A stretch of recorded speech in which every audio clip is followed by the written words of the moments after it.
Hello everyone, welcome to Divya education. आज हम बात करेंगे अपवाह तंत्र का। जो हमारा नेक्स्ट टॉपिक है वो क्या है? प्रायद्वीपीय नदी तंत्र। ठीक है, हमने प्रायद्वीपीय अपवाह तंत्र की बात कर ली है।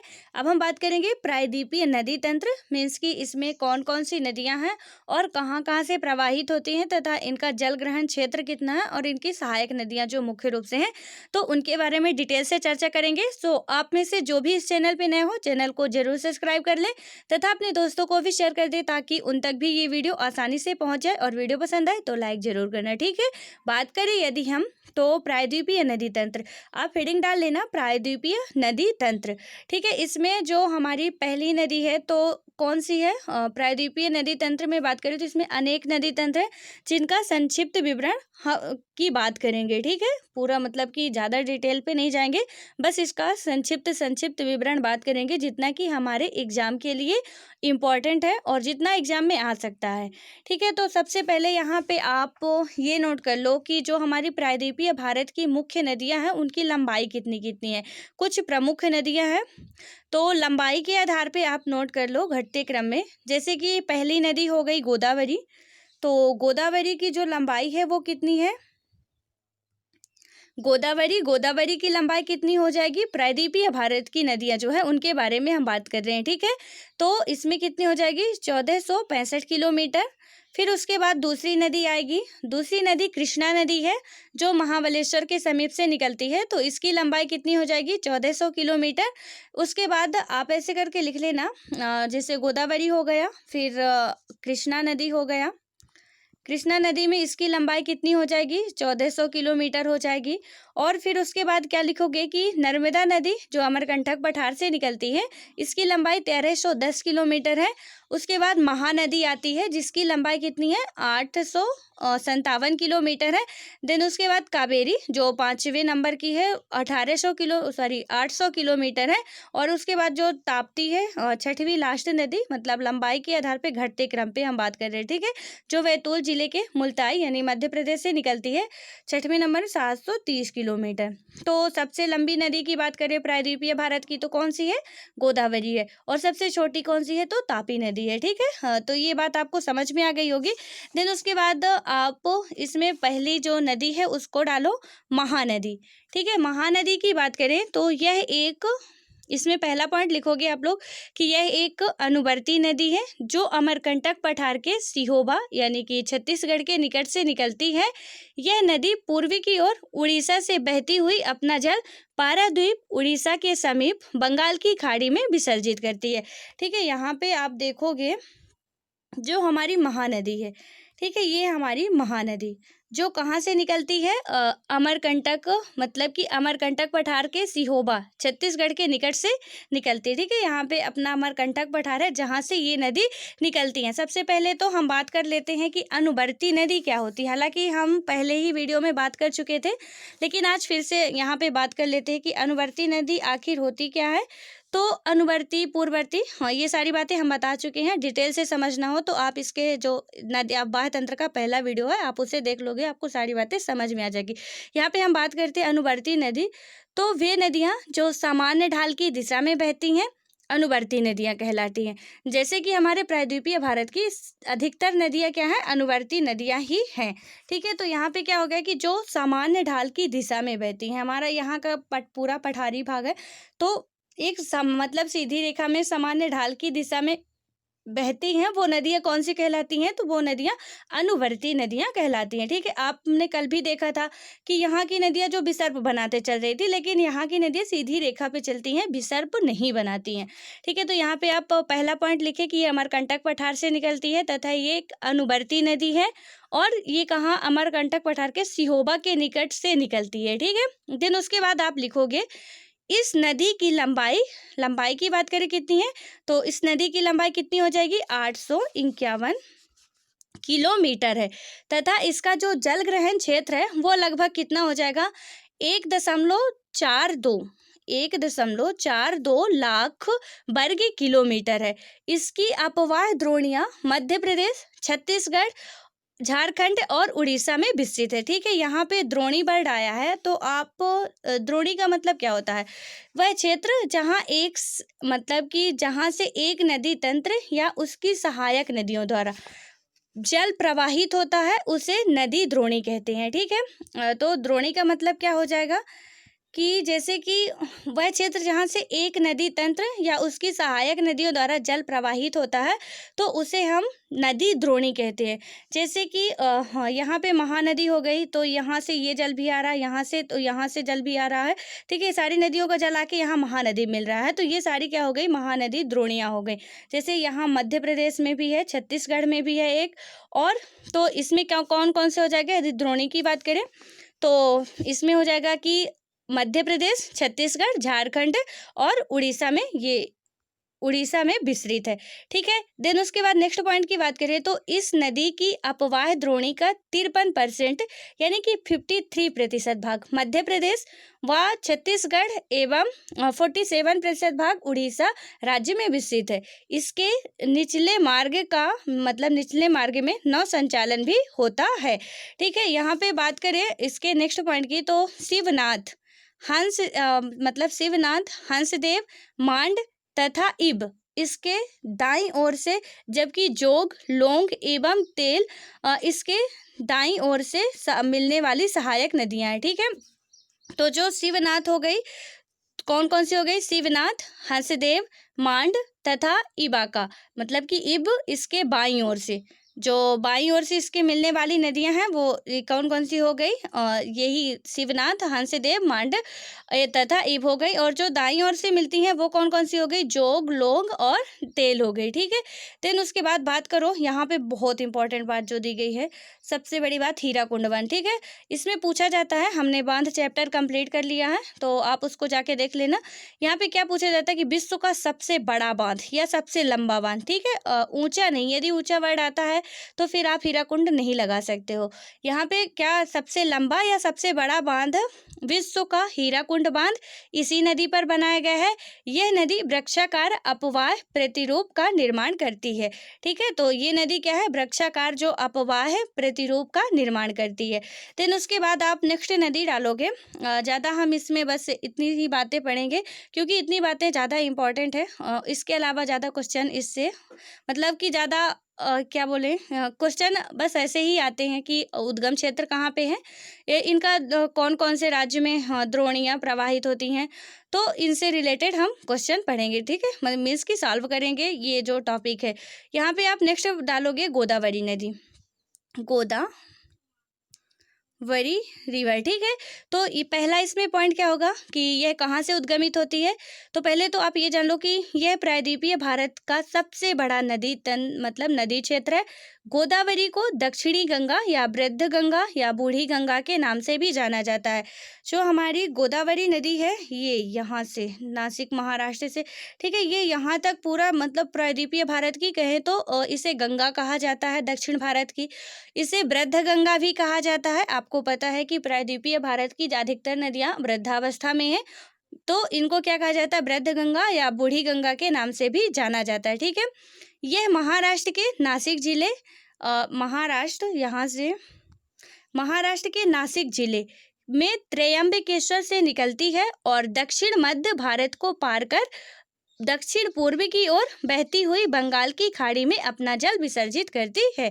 ठीक है, यहाँ निकलती है पूरा मतलब पश्चिमी घाट के लगभग पास में ही, और यहाँ से आके ये पूरा दक्षिण मध्य का जो भाग है उसको काटते हुए यहाँ आके दक्षिण पूर्व में बंगाल की खाड़ी में अपने जल को विसर्जित करती है।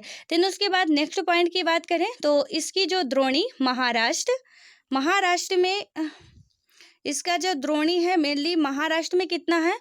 49% भाग पर है, और मध्य प्रदेश एवं छत्तीसगढ़ में भी इसका कुछ भाग है 20%। ठीक है, तो मध्य प्रदेश में कितना है? मध्य प्रदेश और छत्तीसगढ़ दोनों को मिला के बात करें तो 20% है। देन उसके बाद ये यहाँ का जो है इसका द्रोणी क्षेत्र ये आपको जो दिख रहा है ये यहाँ से अपना मध्य प्रदेश है ना, और यहाँ से कुछ छत्तीसगढ़ का भाग आता है। तो इसमें से क्या हो जाएगा कि मध्य प्रदेश और छत्तीसगढ़ दोनों मिला के 20% भाग, मतलब भाग पर है, तथा शेष उड़ीसा और तेलंगाना तथा आंध्र प्रदेश में स्थित है।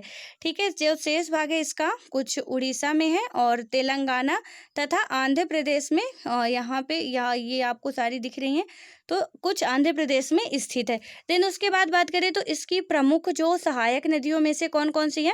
हालांकि इन सहायक नदियों का इसमें नाम नहीं दिया गया है, ठीक है, क्योंकि क्या है कि हाँ बहुत छोटी छोटी नदियां हैं इसलिए नाम नहीं दिया गया है। आप नोट कर लो कि जो जो सहायक नदियां होती हैं इनकी कौन कौन सी सहायक नदियां हैं, तो बरधा, वेनगंगा, मनेर, सबरी, पूर्णा, मूला, दूधना, पेनगंगा, इंद्रावती, प्राणहिता, यानी कि वेनगंगा तथा वर्धा का संयुक्त नाम की बात करें तो क्या है, जैसे वेनगंगा हो गई, वेनगंगा और बेनगंगा तथा वर्धा, जो वर्धा नदी है उसका संयुक्त नाम की बात करें तो क्या बोलते हैं, प्राणहिता बोलते हैं। ताल एवं मंजरा आदि शामिल है जो इसकी मुख्य सहायक नदियां हैं। ठीक है, देन नेक्स्ट बात करें तो इसकी सहायक नदियां महाराष्ट्र, मध्य प्रदेश, छत्तीसगढ़, उड़ीसा, आंध्र प्रदेश और तेलंगाना राज्यों से होकर बहती हैं। जहाँ जहाँ इनका द्रोणी क्षेत्र है वही क्या है कि जो इनकी सहायक नदियां हैं इन्हीं क्षेत्रों से आकर मिलती हैं। ठीक है, देन नेक्स्ट की बात करें तो गोदावरी, इसकी लंबाई कितनी है, तो आपने देखा महानदी की लंबाई कितनी थी, 851 किलोमीटर थी, 851 किलोमीटर थी। ठीक है, अब गोदावरी की लंबाई कितनी है, तो 1465 किलोमीटर है, यानी कि दक्षिण भारत की सबसे लंबी नदी है ये, 1465 किलोमीटर है। और जिसका जल ग्रहण क्षेत्र कितना है, 3.13 लाख वर्ग किलोमीटर है। यह प्रायद्वीपीय भारत की सबसे लंबी व भारत की दूसरी लंबी नदी है। ठीक है, भारत की पहली लंबी नदी कौन है, गंगा नदी है, जिसकी लंबाई 25 वर्ग किलोमीटर है और 25 किलोमीटर है। देन उसके बाद 25 का मतलब ये है कि 2525 किलोमीटर है। ठीक है, देन उसके बाद भारत की जो दूसरी लंबी नदी है वो कौन सी है, गोदावरी है। और दक्षिण भारत की बात करें तो पहली लंबी नदी है। ठीक है, फिर यहाँ पे हम बात करते हैं कि गोदावरी नदी घाटी कोयला, पेट्रोलियम एवं प्राकृतिक गैस के भंडार हेतु प्रसिद्ध है। यहाँ पे क्या है, बहुत ज़्यादा मात्रा में कोयला, पेट्रोलियम और जो हमारा प्राकृतिक गैस के भंडार बहुत ही ज़्यादा प्रसिद्ध मात्रा में हैं। ठीक है, यहाँ पे ये गोदावरी नदी में। देन उसके बाद पोचमपद एवं जयकबाड़ी, इसी नदी पर निर्मित कुछ प्रमुख जल विद्युत परियोजनाएं हैं। कौन कौन से हो गई,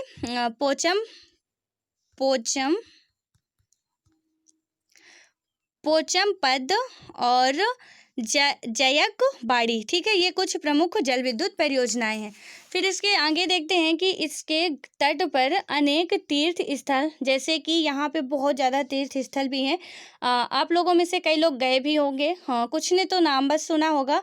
तो वो कौन कौन से तीर्थ स्थल हैं, नासिक, त्र्यंबकेश्वर, भद्राचलम एवं नंदेड़ तथा औरंगाबाद, नागपुर, निजामाबाद और जो राजमुंद्री एवं बालाघाट आदि इसके प्रमुख नगर हैं जो मतलब इसके किनारे स्थित है।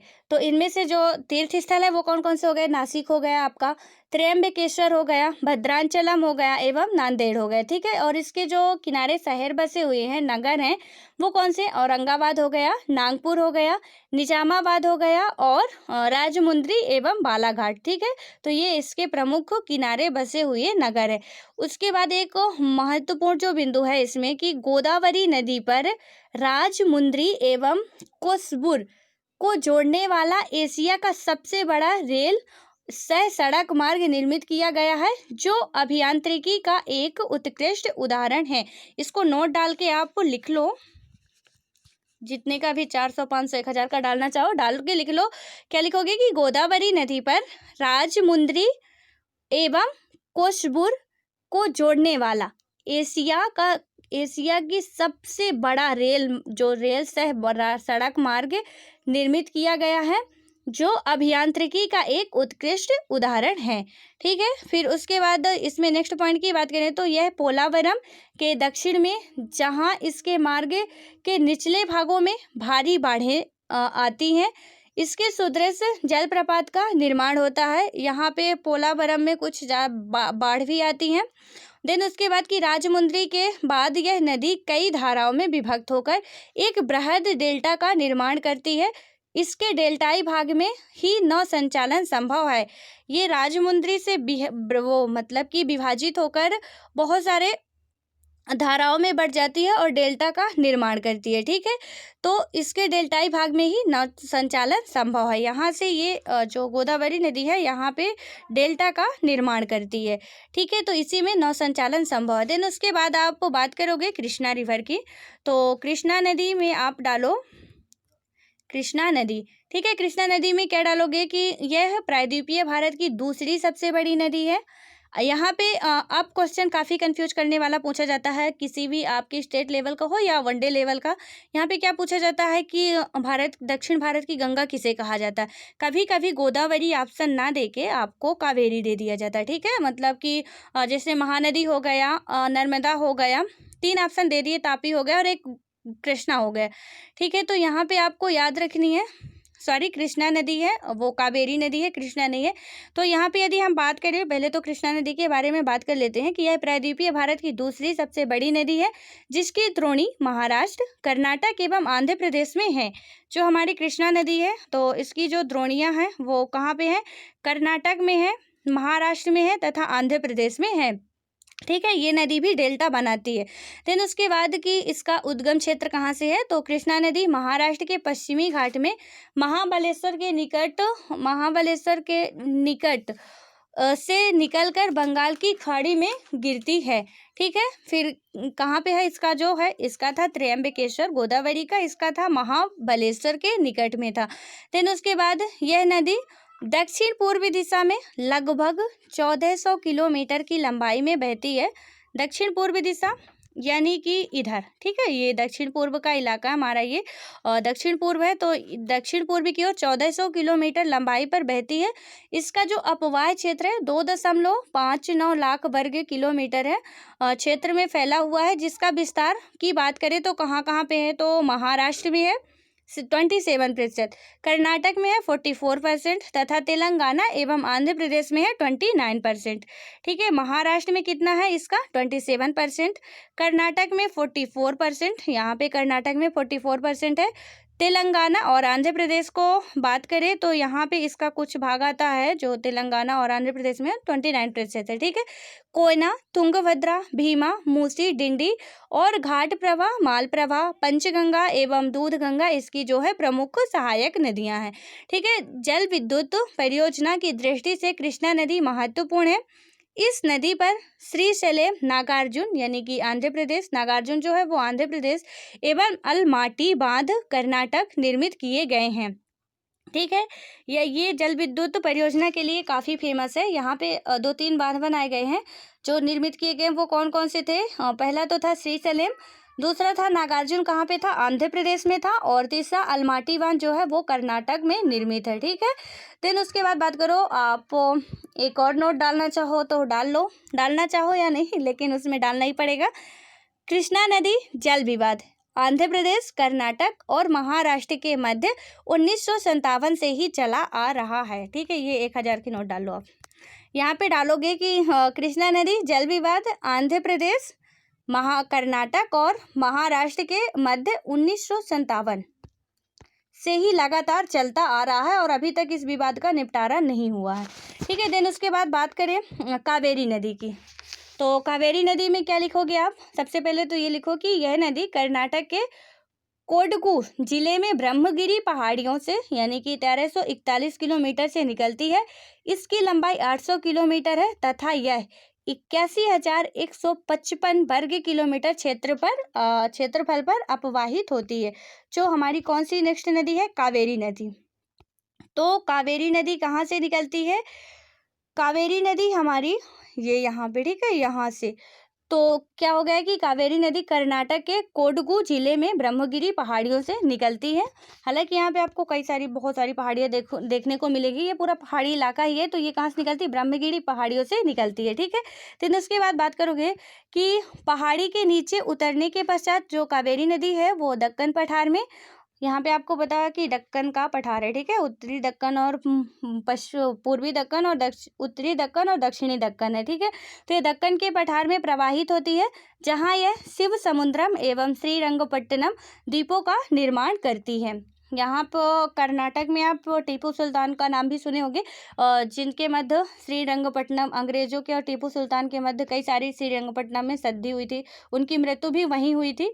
सो यहाँ पे हम बात करते हैं कि क्या था कि हालांकि ये जो श्रीरंगपट्टनम द्वीप है, द्वीप का निर्माण करती है। लेकिन उसके बाद बात करें तो प्रायद्वीपीय नदी की अन्य नदियों की अपेक्षा जो है जल स्तर कम उतार चढ़ाव के साथ यह नदी लगभग वर्ष भर बहती रहती है, ठीक है। यहाँ पर अन्य नदियों की कंपेयर में इसका कम उतार चढ़ाव होता है, तो ये वर्ष भर अपेक्षक रहे तो मतलब एक सामान्य लेवल पे बहती रहती है, क्योंकि इसके ऊपरी जल ग्रहण क्षेत्र में क्या है कि दक्षिण पश्चिम मानसून यानी कि गर्मी से और निम्न क्षेत्रों में उत्तर पूर्वी मानसून सर्दी में वर्षा जल प्राप्त होता है। दक्षिण पश्चिम से भी मानसून आया तो यहाँ से दक्षिण पश्चिम का जो मानसून है वो भी इसको प्राप्त हुआ। दक्षिण पूर्व का मानसून जब आया सर्दी ऋतु में, तब भी इसको जल प्राप्त होता रहता है। तो ये लगभग वर्ष भर बहती रहती है, ठीक है। जो ये नदी होती है, हाँ, कावेरी नदी है, तो तमिलनाडु में कुड्डलारू के दक्षिण में तिरुचिरापल्ली के निकट बंगाल की खाड़ी में मिल जाती है। इसकी द्रोणी तमिलनाडु में द्रोणी की बात करें तो द्रोणी सबकी इम्पोर्टेंट है। यहाँ पे जो तमिलनाडु का क्षेत्र है, तो तमिलनाडु में कितनी है 56.1% है। कर्नाटक में इसका 41% है और केरल में इसका 3% भाग ही विस्तृत है, ठीक है। केरल में भी इसका कुछ भाग है और जो कितना है कि 3% भाग ही विस्तृत है। इसकी जो महत्वपूर्ण नदियां, सहायक नदियां हैं, वो कौन कौन सी है, तो कामबिनी है, काविनी, भवानी और अमरावती है, ठीक है। इसमें से आप एक और पॉइंट नोट करो कि भारत में दूसरा सबसे बड़ा जलप्रपात कावेरी नदी बनाती है, ठीक है। इसमें भी आप 2000 की नोट चल गई है, डाल लो। भारत में दूसरा सबसे बड़ा जलप्रपात कावेरी नदी बनाती है, जिसे शिव समुद्रम के नाम से जाना जाता है।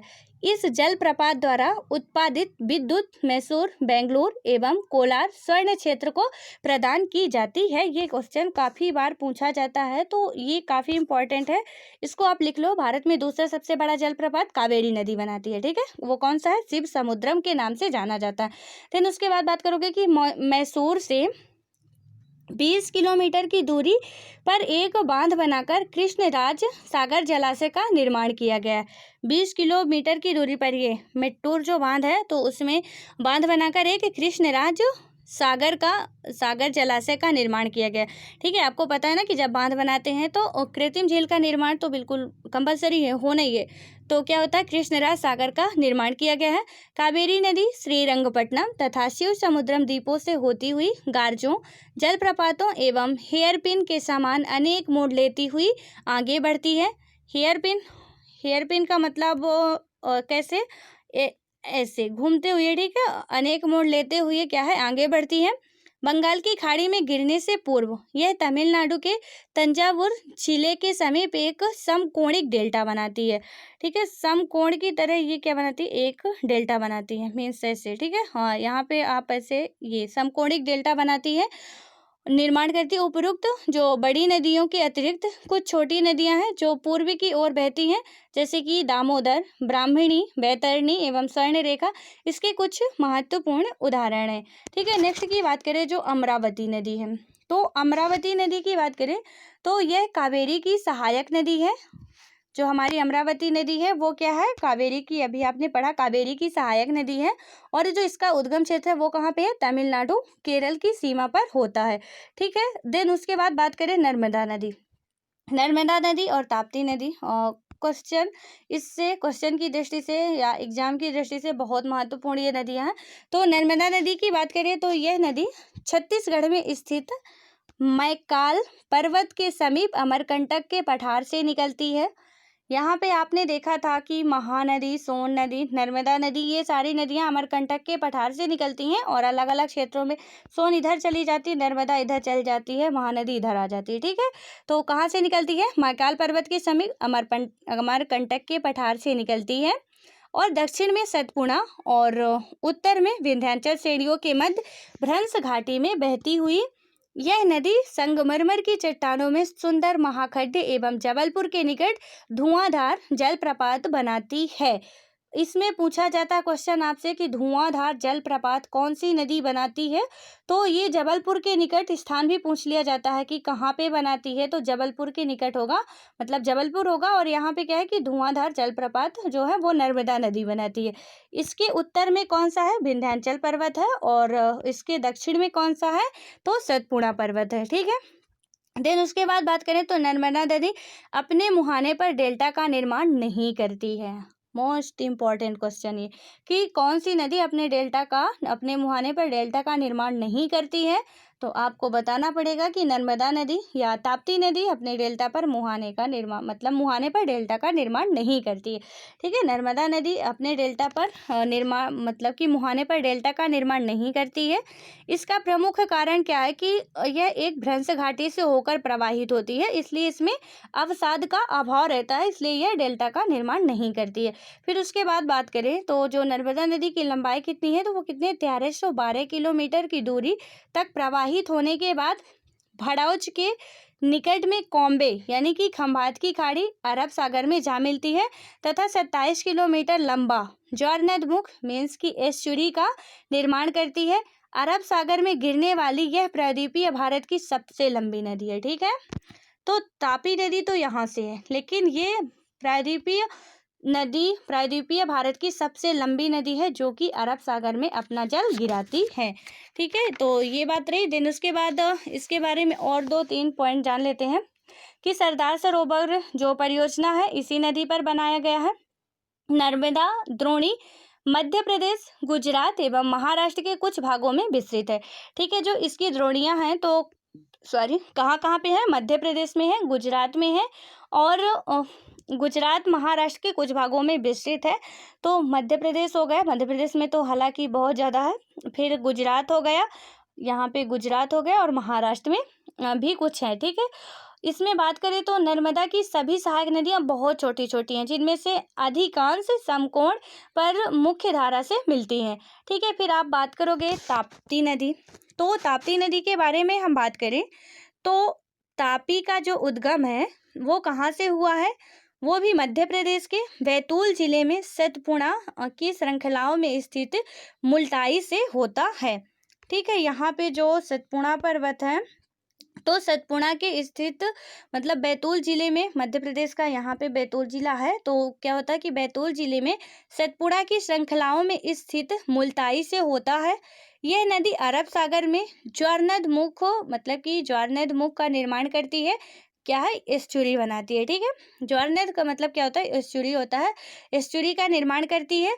यह भी नर्मदा के समानांतर एक भ्रंश घाटी में बहती है, लेकिन इसकी लंबाई बहुत कम होती है। ठीक है, नर्मदा नदी की लंबाई बहुत ज़्यादा थी, 1312 किलोमीटर थी, जबकि इसकी लंबाई क्या है, बहुत कम होती है अपेक्षाकृत नर्मदा नदी की। ठीक है, देन उसके बाद बात करें तो पश्चिम दिशा में बहने वाली यह एक अन्य महत्वपूर्ण नदी है जो 724 किलोमीटर लंबी है।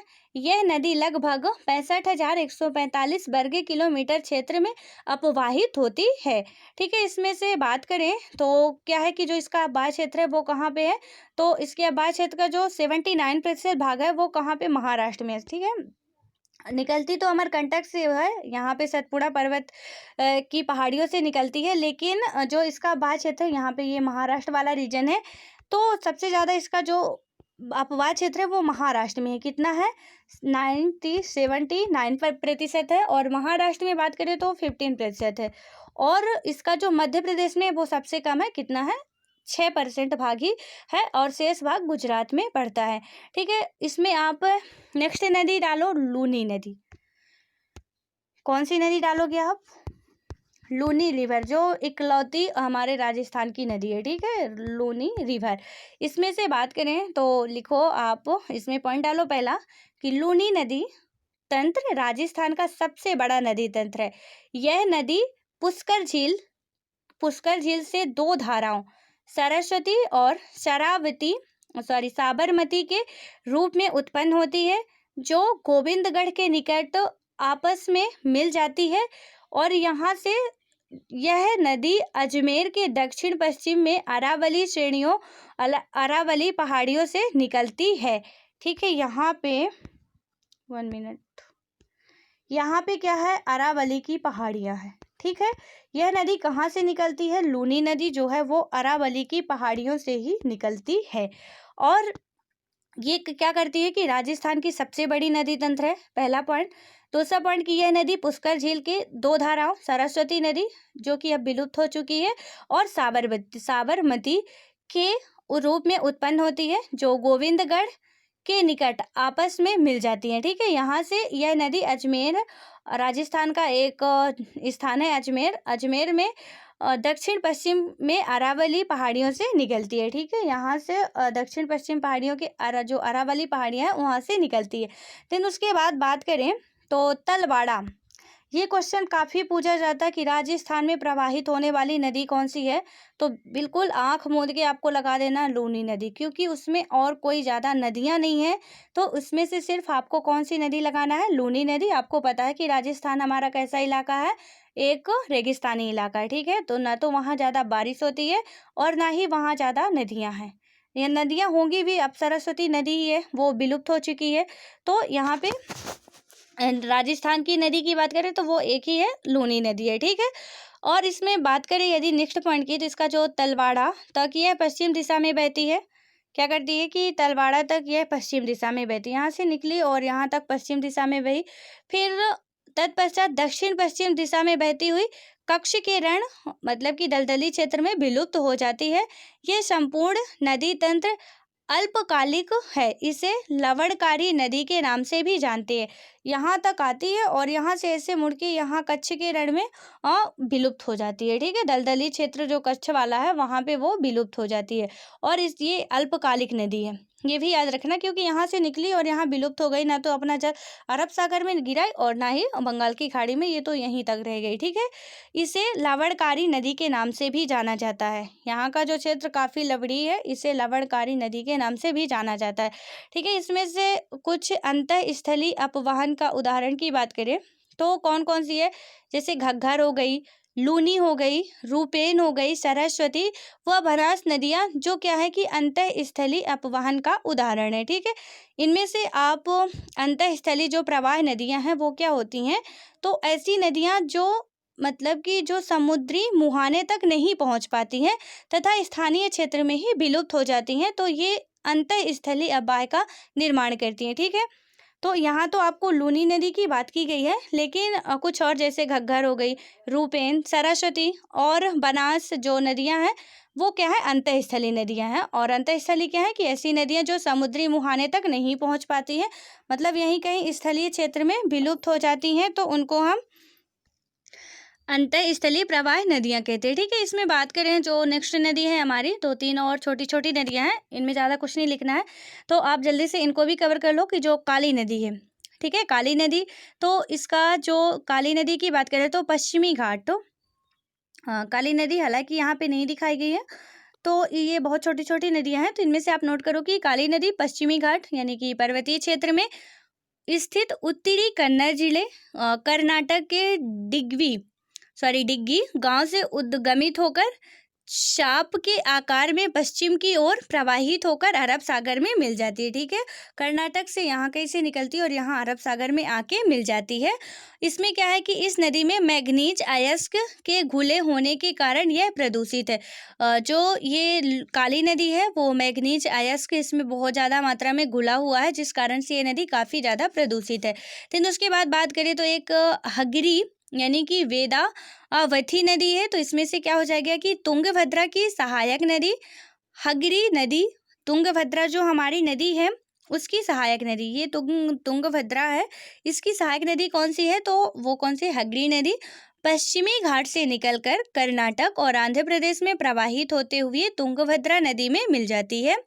इसे वेदावती नदी के नाम से जाना जाता है। ये पश्चिमी घाट से निकलती है और यहाँ पे आसपास कहीं पर इसमें तुंगभद्रा नदी में मिल जाती है, जिसे हम वेदावती नदी के नाम से जानते हैं। देन उसके बाद बेदा और अवथी नदियाँ सह्याद्री से निकलकर पुरा के समीप आपस में मिलकर क्या बनाती हैं, वेदावती और नदी कहलाती है, ठीक है।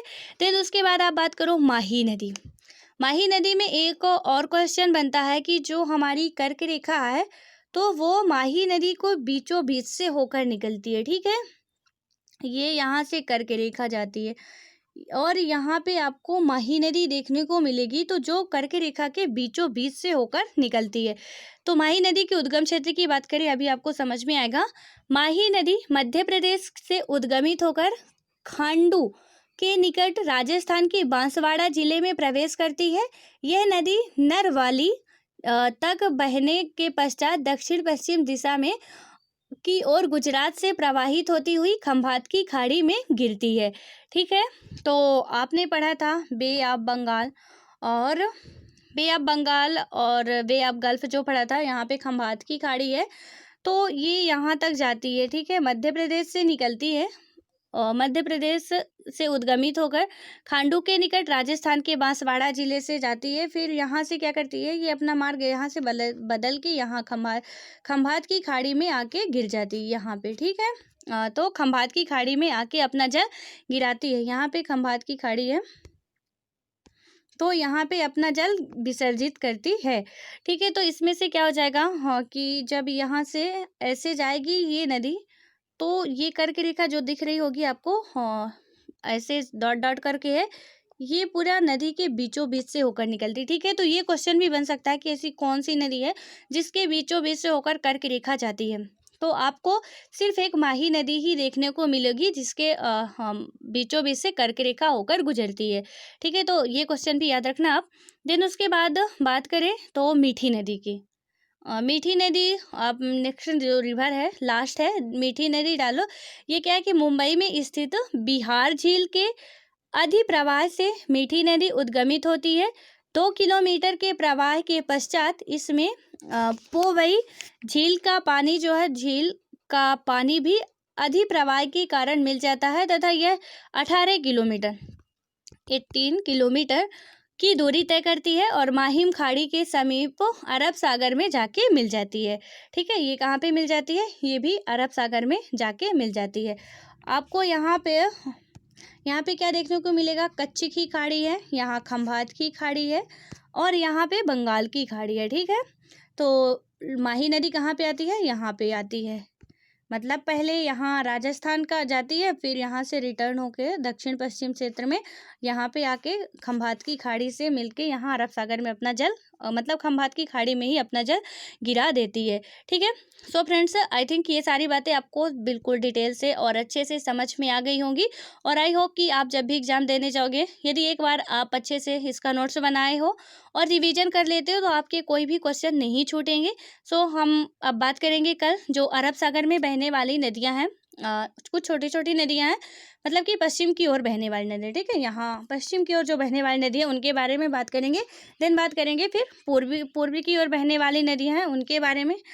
फिर नेक्स्ट बात करेंगे कि जो झीलें होती है। सो मिलते हैं नेक्स्ट वीडियो में, तब तक के लिए बाय बाय, खुश रहो, पढ़ते रहो और अपनी पढ़ाई को कंटिन्यू बनाए रखो। धन्यवाद।